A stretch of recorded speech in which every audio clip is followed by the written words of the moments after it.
Shalom, shalom, shalom, peuple de Dieu, mes frères et sœurs. Bonjour, bonjour, bonjour chez vous. Bonne année, une très bonne année chez vous, mes mères, vraiment les plus sincères.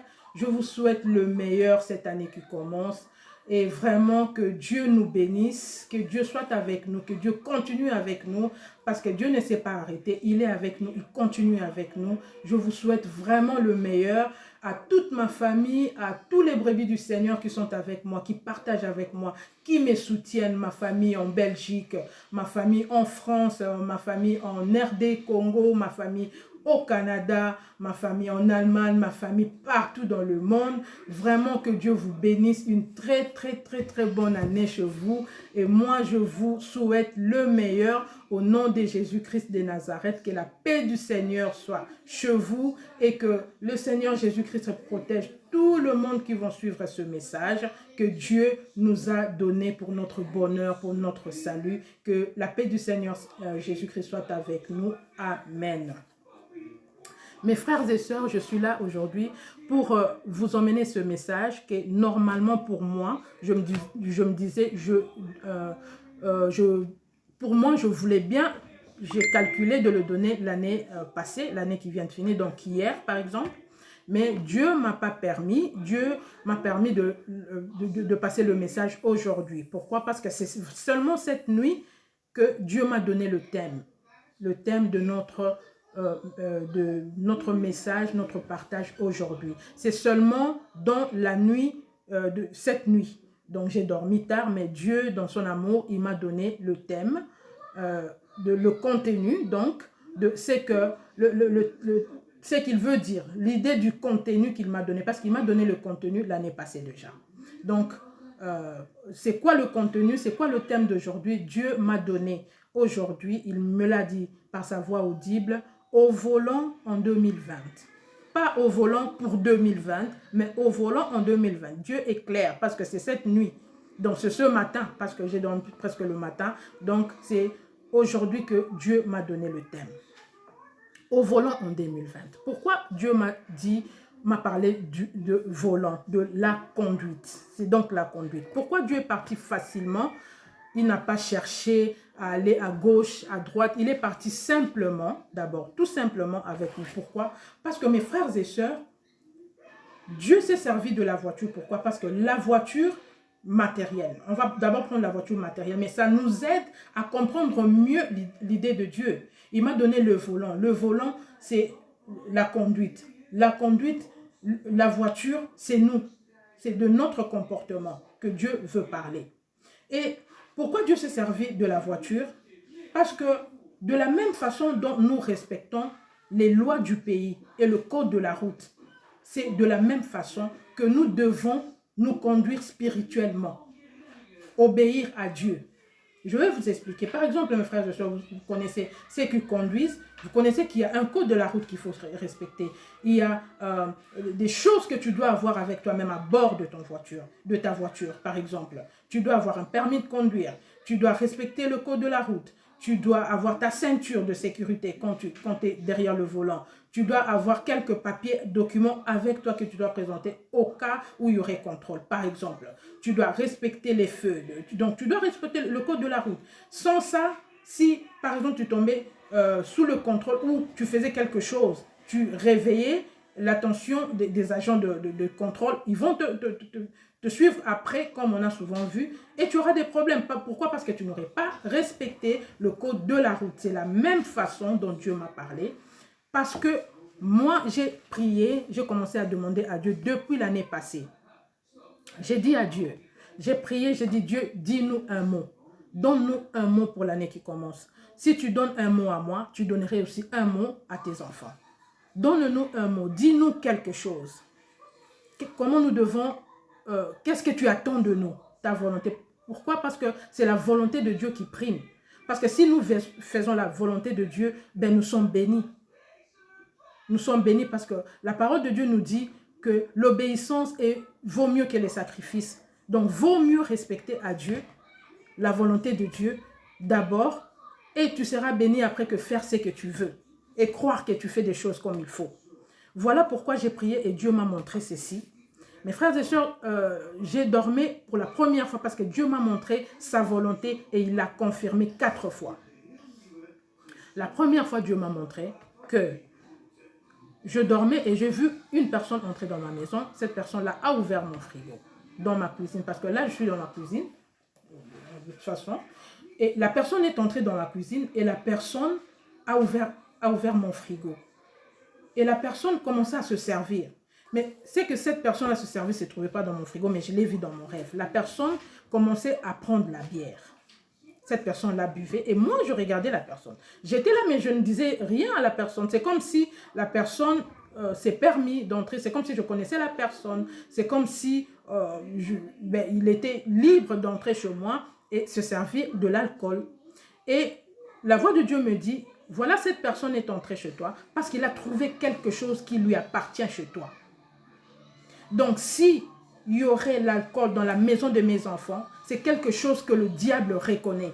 Donc, il est entré dans ta maison parce qu'il a eu accès libre. Il est entré, il s'est servi et voilà, parce que tu as laissé une porte ouverte. Donc, l'alcool est un problème qui nous sépare de Dieu, qui laisse la porte ouverte à nos ennemis, qui t'amène de combats, qui t'éloigne de Dieu. Donc, Dieu nous a parlé de l'alcool. Donc, mes frères et sœurs, s'il y aura une personne qui aura un problème de l'alcool, Dieu te parle, réponds-toi, prie pour que Dieu te donne la force d'arrêter l'alcool, parce que c'est quelque chose qui éloigne Dieu de toi. Dieu a parlé de ça, donc Dieu n'aime pas ça.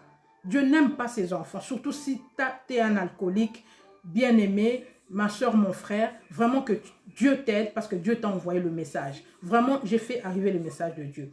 La deuxième fois, Dieu me montrera que j'étais dans une maison et dans cette maison-là, il y avait des fauteuils blancs. Et j'ai commencé à laver. Moi, je me suis vue en train de nettoyer ces fauteuils. C'était des fauteuils blancs, mais qui étaient devenus tout sales. Tu ne voyais presque plus le blanc, il y avait des taches partout, il y avait des noirs partout et j'ai nettoyé les fauteuils. Donc Dieu me dit, voilà, c'est le nettoyage de ta maison, de la maison de tous mes enfants et le nettoyage de ta vie, de ta maison matérielle, de vraiment ta maison et de toi, de ta vie, de faire le nettoyage à fond. Voilà, en gros, ce que le Seigneur veut nous dire, c'est le nettoyage. Le nettoyage complet, le nettoyage à fond. Pourquoi? Parce que nous partons là maintenant, nous sommes en 2020, pour que nous libérons de ce qui nous a taché l'année passée, ce qui nous a fait rater des bénédictions, ce qui a donné cadeau à nos bénédictions au diable. Parce que la Bible nous dit dans le livre de Jean que le diable est un voleur. Combien de fois il nous a volé? Combien de fois, mon frère, ma soeur, le diable t'a volé? Tu étais distrait dans la distraction, mais tu as amené les mêmes choses dans tes bagages. Maintenant encore en 2020, tu pars dans ta voiture, dans ta vie, tu as amené tous ces bagages. Encore l'alcool, tu as amené l'alcool avec toi. Donc le problème ne finira jamais. Ta maison sale, il y a des choses dans ta maison que tu n'as pas vidées. Il y a des vidéos, des DVD pornographiques, il y a des choses bizarres, il y a de l'alcool, il y a peut-être des livres bizarres, il y a des choses que Dieu ne veut pas. Il y a des choses que Dieu voit et qui te séparent de Dieu. Dieu nous a parlé du nettoyage. La troisième fois, j'ai encore prié, je continue à prier parce que je sens quand Dieu me laisse accès libre pour amener le message, je le sens. Et j'ai encore prié et j'ai vu la troisième fois, Dieu me montrer que j'étais en train de vider la maison. La même chose. Je mettais ces fauteuils-là dehors. Il a insisté, il a dit, c'est ce que je veux te dire, ma fille. Dis à mes enfants de vider leur maison, de vider leur vie, de choses qui souillent leur vie, qui me séparent d'eux.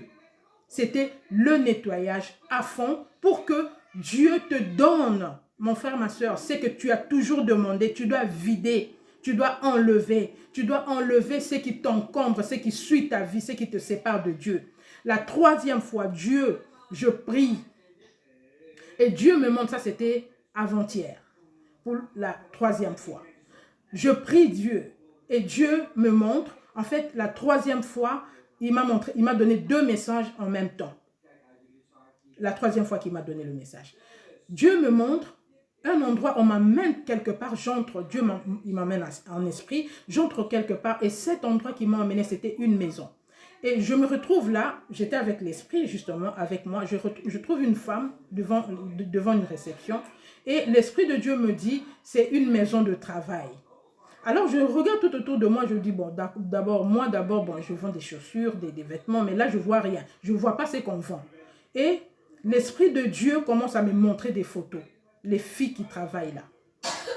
Et l'Esprit de Dieu commence à m'expliquer que cette maison-là est une maison de prostituées. C'est une maison close. Mes frères et sœurs, j'ai reconnu les deux personnes à l'endroit. Que Dieu vraiment aide ces personnes. J'ai prié pour eux, je prends le temps de prier pour ces gens. Donc, Dieu m'a montré que c'était une maison de prostituées. Et Dieu a commencé à me dire, il y a parmi mon peuple, parmi mes enfants qui citent mon nom, qui m'aiment, mais qui se prostituent vraiment, au vrai sens du mot. Dis à ces enfants, qui sont mes enfants, de se séparer de la prostitution de leur corps, d'arrêter de vendre leur corps, parce que je suis leur Dieu, je peux tout leur donner. D'arrêter la prostitution. En bref, je ne vais pas entrer beaucoup là-bas, ça ne sert à rien. Donc c'est juste le message que Dieu m'a donné pour ses enfants. Et Dieu me dira encore qu'il n'y a pas seulement les prostituées qui prostituent leur corps, mais il y a aussi des signes, il y a aussi mes enfants qui portent des choses des prostituées. Donc ces choses-là sont identifiées, ce sont des choses qui sont dans leur maison. C'est pourquoi Dieu nous a demandé du nettoyage, vous comprenez? Il a dit, il y a des choses qui identifient les prostituées dans la vie de mes enfants. Par exemple, les perruques, par exemple, des choses, des vêtements qui font vraiment, qui ne sont pas dignes, voilà, des enfants de Dieu, pour porter, par exemple. Des vêtements, des cheveux bizarres, des choses, elles sont pas prostituées, mais elles se servent des choses qui sont destinées, pas destinées, désignées. C'est pas pour eux, c'est pour les prostituées. Ce sont des choses qui ne sont pas à eux, mais elles se servent de ça. Ils se servent de ça. Donc tu diras à mon peuple que le diable retrouve ces choses facilement, il reconnaît ces choses et il vient s'installer dans leur vie, il vient dans leur maison parce qu'il retrouve ces choses. Et le diable, mes frères et sœurs, n'oubliez pas que c'est un accusateur. On a vu comment il a accusé Job. Il a cherché à détruire la vie de Job. Donc le diable nous accuse. Quand il trouve quelque chose de lui, chez nous, il nous accuse. Donc nous essayons de faire des efforts. Moi aussi, j'essaie de faire des efforts pour éliminer, c'est pas facile mes frères et sœurs, mais avec l'aide du Saint-Esprit, il nous aidera, nous arriverons. Donc je passais le message pour ça. Et à la fin, Dieu me montre un bébé qui était en train de pleurer, un bébé qui venait vers moi, un bébé venait pour que je le prenne dans mes bras. Donc j'ai pris le bébé, mais j'étais distraite et j'ai laissé le bébé entre les mains d'une femme qui torturait ces bébés-là. Et ces bébés-là saignaient. Il y avait du sang qui sortait de ses doigts. Il n'y avait qu'un seul doigt. Mes frères et sœurs, j'ai pleuré. Même quand je me suis réveillée, j'ai pleuré au fond de mon âme. Donc j'ai compris que le Seigneur nous dit, quand nous péchons, quand nous faisons le mal, nous le crucifions. Nous crucifions le Seigneur. Ces bébés-là, c'est lui. Quand souvent vous rêvez des bébés, souvent c'est le signe de Dieu. C'est la bénédiction qui nous suit. Donc le Seigneur m'a montré clairement qu'il souffre, qu'il est torturé. Quand tu ouvres la porte pour l'alcool, quand tu ouvres la porte pour la prostitution, quand tu ouvres la porte pour faire le mal, quand tu ouvres la porte pour la haine, tu as porté la haine depuis 5 ans, tu apportes ça encore. Mon frère, ma soeur, nous crucifions le Seigneur. Nous le remettons sur la croix de la crucifixion. Nous le faisons mal au cœur.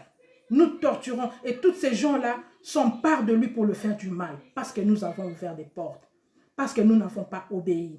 La parole nous dit ceci. La parole de Dieu nous dit que dans le livre de Hébreux 12, 14. Cherchez tous la paix. Cherchons la paix et la sanctification, sans quoi nul ne verra Dieu. Ce message, en bref, en gros, c'était la sanctification. la séparation du mal, la séparation des encombrements qui nous séparent de Dieu. Sans quoi, Dieu a dit, nul ne verra son Père, le Seigneur Jésus-Christ a dit. Donc voilà mes frères et sœurs, c'était le message d'aujourd'hui. Que Dieu vous bénisse et moi je vous dis à la prochaine. Au revoir.